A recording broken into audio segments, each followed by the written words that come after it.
Assalamualaikum warahmatullahi wabarakatuh. Nama saya Farizal Akbar dengan NIM 2101030010. Jurusan Teknik Perkapalan dengan mata kuliah Pengantar Teknologi Informasi dengan dosen pengampu Pak Bapak Tony Suhendra angkatan 2021. Oke, di sini saya akan menjelaskan sedikit tentang matrix tense flow. Nah, yang pertama itu membentuk objek tensor. Nah, sebelum kita masuk itu kita harus mengerti apa itu matriks. Nah, matriks itu sekumpulan bilangan yang disusun berdasarkan baris dan kolom serta ditempatkan di dalam tanda kurung. Nah, sifat bedaan baris dan kolom. Nah, baris itu susunannya horizontal atau ke samping, sedangkan kolom itu susunannya vertikal atau dari atas ke bawah. Nah, untuk membuat objek tensor itu ada beberapa metode yang bisa dicoba. Nah, yang pertama itu ada metode fill, yaitu salah satu metode dengan menentukan jumlah kolom, baris, dan nilai yang akan muncul sesuai dengan keinginan kita. Jadi kalau misalnya kita mau barisnya 4, terus kolomnya 5, angkanya 5, nah itu bisa langsung ditulis di komennya. Seperti yang saya contohkan ini, saya ingin itu kolom dan barisnya itu 5, terus nilai yang saya mau itu 9. Nah, jadi nanti hasilnya akan muncul seperti berikut.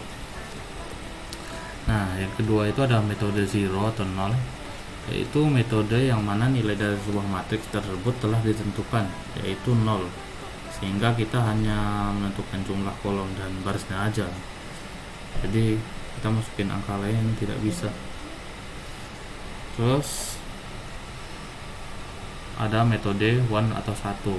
Nah, metode ini hampir sama dengan 0, cuman kalau 0 tadi angka yang dimasukin kan 0 sesuai namanya. Nah, ini juga sesuai namanya, jadi angka yang ditentukan itu angka 1. Jadi semua hasil itu angkanya 1, dan kita itu cuma menentukan jumlah kolom dan barisnya aja. Kayak misalnya mau kolomnya ada 3, terus barisnya 2, nah itu bisa tinggal dimasukin di komennya, sama kayak metode 0 tadi. Terus selanjutnya ada metode data random. Metode data random itu metode membuat data random tetapi berdistribusi normal dengan masukin nilai min dan nilai standar deviasi 1.0. Dengan menggunakan metode ini, data acak ini terbentuk dengan mengikuti syarat min sama dengan 0 dan stdef sama dengan titik deviasi sama dengan 1.0. Nah, jadi angka yang muncul itu angka random. Ya terserah sih angka berapa yang muncul. Selanjutnya itu ada metode matriks urut, yaitu matriks yang dihasilkan berupa urutan angka dengan limit telah ditentukan dan dapat ditentukan jarak atau perbedaan angkanya. Nah, jadi itu kita mulai angkanya itu dari angka berapa, terus kita mau maksimal angkanya berapa, terus jarak per angkanya itu berapa. Nah, kalau yang angka mulai itu star, kalau maksimal angka yang dimau itu limit, kalau jarak itu delta. Seperti contoh berikut ini, kita mulainya dari angka 2 dan saya mau limitnya itu 14.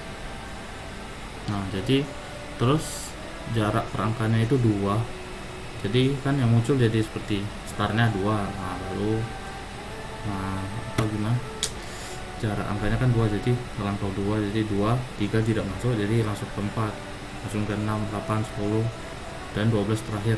Nah, selanjutnya itu ada metode matriks diagonal. Nah, matriks diagonal itu menentukan berapa banyak kolom dan baris, dengan begitu menghasilkan data yang semua isinya itu angka 1 dan angka 0. Nah, jadi angka yang muncul itu cuma 1 dan 0, jadi kita cuma tinggal masukin satu angka aja untuk kolom dan baris. Seperti contoh berikut, saya masukkan angka 4, jadi kolom dan barisnya itu 4 dan isinya itu cuma angka 1 dan 0. Nah, yang terakhir ini adalah metode matriks manual. Ini metode matriks yang dilakukan secara manual dalam menuliskan jumlah angka dalam satu baris dan kolom, sehingga nilai yang dihasilkan itu sesuai dengan kita mau.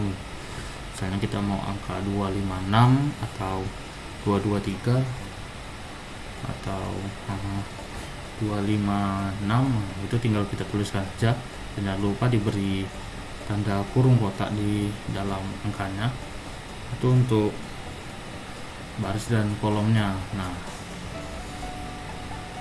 selanjutnya ada matriks tensor. Matriks adalah array persegi panjang yang terdiri dari angka-angka dan merupakan contoh tensor roda 2.